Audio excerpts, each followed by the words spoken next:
প্রিয় দর্শক আসসালামু আলাইকুম। রাসেলস ভাইপার বা চন্দ্রপোড়া নিয়ে আতঙ্ক এখন ভাইরাল পর্যায়ে পৌঁছেছে। এমনিতেই বাঙালির সর্বভীতি কিংবদন্তি তুল্য, তার উপর রাসেলস ভাইপার এমনিতেই বিষধর, কাজেই দুয়ে দুয়ে চার মিলে এখন চলছে এটি নিধনের মহোৎসব। সাপটি শত শত বছর ধরেই আমাদের অঞ্চলে ছিল, মাঝে বিলুপ্ত প্রায় হয়ে গিয়েছিল, এখন আবার ফিরে এসেছে। কেন? কারণ হচ্ছে আমরা বেজি, গুইসাপ, শেয়াল ইত্যাদি নিধন করে ফেলেছি। এসব প্রাণী সাপ খেয়ে বেঁচে থাকত, যেহেতু ওরা বিদায় হয়েছে তাই সাপ খোপের সংখ্যা বেড়ে গেছে।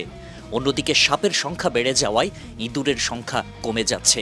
এই ইঁদুর ফসলের ক্ষতি করে, সাপ সেই ইঁদুর খেয়ে কৃষকের উপকার করে, আবার কৃষককে নিজ এলাকায় পেলে কৃষককেও কামড়ে ফেলে।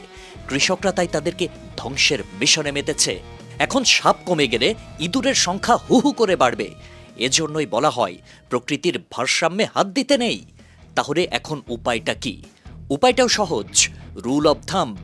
প্রকৃতির ভারসাম্যে হস্তক্ষেপ করা যাবে না, উল্টো যে ক্ষতি হয়েছে সেটাও পোষাতে হবে।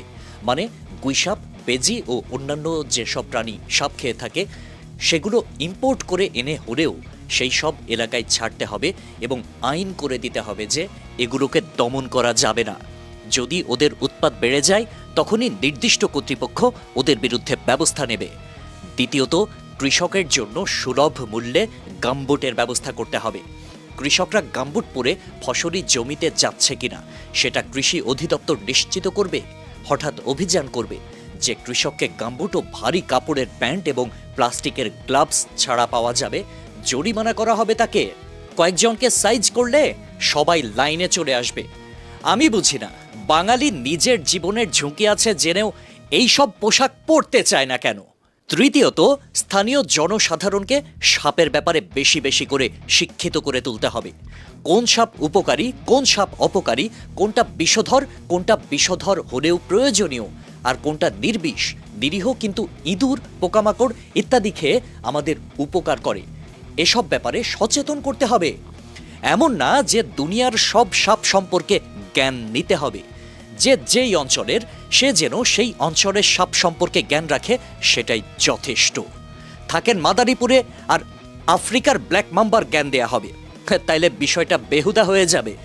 গ্রামের মানুষের জীবনের অংশ সাপ, অথচ আমাদের সেখানে লোকজনকে সচেতন করতে এই ব্যাপারে কোনো পদক্ষেপই নজরে আসে না। না হলে কেন এই যুগেও লোকে সাপের কামড়ে প্রথমে ওঝা আর ঝাড়ফুঁক করায়? এতেই তো যা সর্বনাশ হওয়ার তা হয়ে যায়। এমন সময়ে হসপিটালে যায় তখন কিচ্ছু করার থাকে না। লোকজনকে সচেতন করতে হবে স্কুলের মাধ্যমে, মসজিদের ইমামের মাধ্যমে, জুম্মার খুতবায়।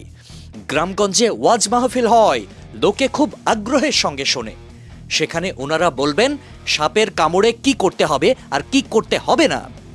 সরকারি পর্যায়ে নানান উদ্যোগ তো থাকলই, যে বাংলা সিনেমায় দেখাবে সাপের কামড়ে মুখ দিয়ে চুষে বিষাক্ত পদার্থ কুলি করে ফেলে রোগীকে বাঁচিয়ে তোলা হচ্ছে।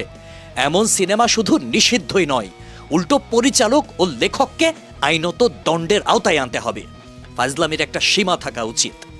এইসব দেখেই বেকুব জনতা সাপের কামড়ে চিকিৎসকের কাছে না গিয়ে ক্ষতস্থান চাটাচাটি করে নিজেরও ক্ষতি করে। চতুর্থত, সাপের বিষের প্রতিষেধক প্রতিটা গ্রামে থাকতেই হবে। সাপে কামড়ায় গ্রামে, অথচ অ্যান্টিভেনম নিতে যেতে হয় দূর সদরের হাসপাতালে কোনো এক শহরে, যেখানে যেতে যেতেই দমের অবস্থা ফুস। হে কেমন হাস্যকর, হতাশাজনক ব্যবস্থা। যেখানেই সাপ সেখানেই অ্যান্টিভেনম থাকতে হবে।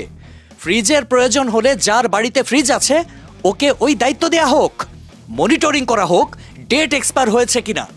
আমাদের ট্যাক্সের টাকায় কিছু নরাধম রাজার হালে একাধিক বিবি অগণিত সন্তান নিয়ে সংসার করে বেড়ায়, আর আমাদের দেশের মানুষ সামান্য কারণে দুনিয়া ছাড়ে।